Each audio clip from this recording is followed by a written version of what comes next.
حضرت مولانا الیاس رحمۃ اللہ علیہ جو تبلیغی جماعت کے بانیوں میں سے تھے، ان کے دل میں بڑی فکر تھی کہ جب انگریز نے بر صغیر پر قبضہ کر لیا تو بہت دیہاتوں میں ارتداد پھیل گیا، مرتد ہونا شروع ہو گئے لوگ. یہ بہت فکر میں رہتے تھے کہ یہ مسلمانوں کو ہو کیا رہا ہے.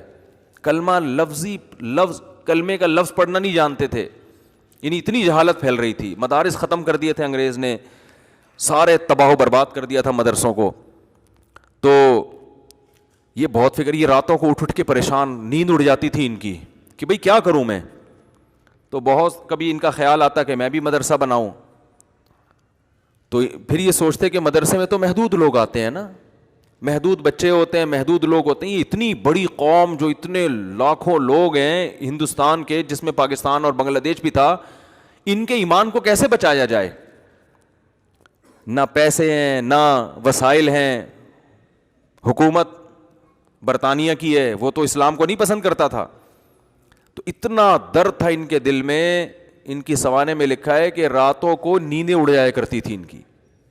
ان کے اہل خانہ بتاتے ہیں چہل قدمی کر رہے ہوتے تھے رات کو. تو پوچھتے کیا کہہ رہے ہیں یہ ہمارے یعنی مسلمانوں کا ہوگا کیا؟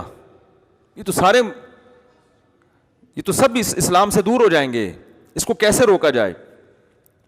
تو اللہ نے ان کے ذہن میں یہ ترکیب ڈالی کہ بھائی کوئی الگ سے مدرسہ بنانے کی ضرورت نہیں ہے، کوئی انسٹیٹیوٹ بنانے کی. یہ روایتی طریقے ہیں جو صدیوں سے آ رہے ہیں، چلتے رہیں گے. عوام میں کوئی بہت بڑا کام کرنا چاہیے. اور ان کے ذہن میں یہ بات آئی کہ جس چیز پہ انسان کا جان، مال اور وقت لگتا ہے، انسان کے دل میں اسی کی قدر آتی ہے. صحابہ کرام کی جان بھی لگی، مال بھی لگا اور وقت بھی لگا. تو ان کا جان اور مال اور وقت لگاؤ. اور جہادی تحریکیں بھی ناکام ہو چکی تھیں، بہت سے علماء انگریز کے خلاف کھڑے ہوئے. یہ جتنے دیوبند کے علماء ہیں نا، ان میں کوئی ایک بھی ایسا نہیں ہے جس نے انگریز کے خلاف جہاد میں حصہ نہ لیا. یہ انگریزوں، میں نے پرسوں ایک کتاب پڑھی، دی لاسٹ مغل. یہ انگلش میں کتاب ہے ایک گورے کی، پوری کتاب نہیں، اس کا کچھ حصہ پڑھا. دی لاسٹ مغل، یہ کتاب آپ لوگ ضرور پڑھیں.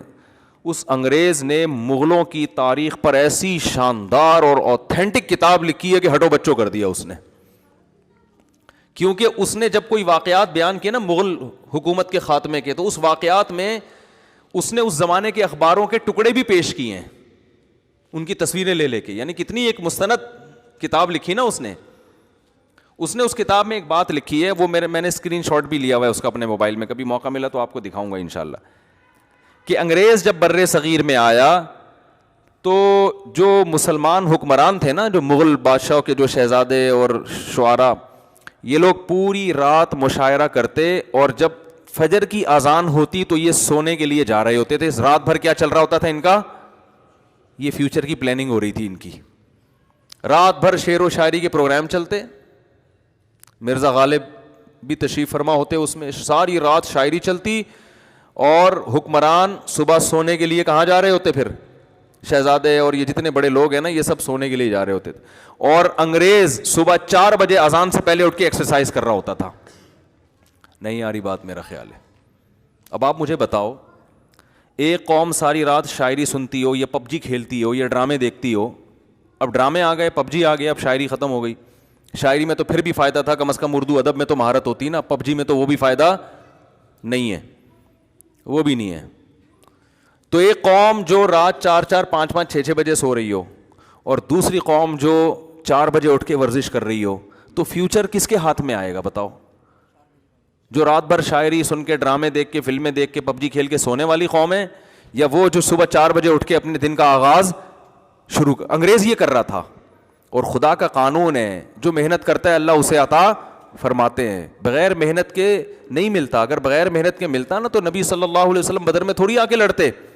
اپنے صحابہ کو یہ تھوڑی کہتے کہ قوت اختیار کرو اور اپنے جسموں کو مضبوط بناؤ، یہ تھوڑی کہتے.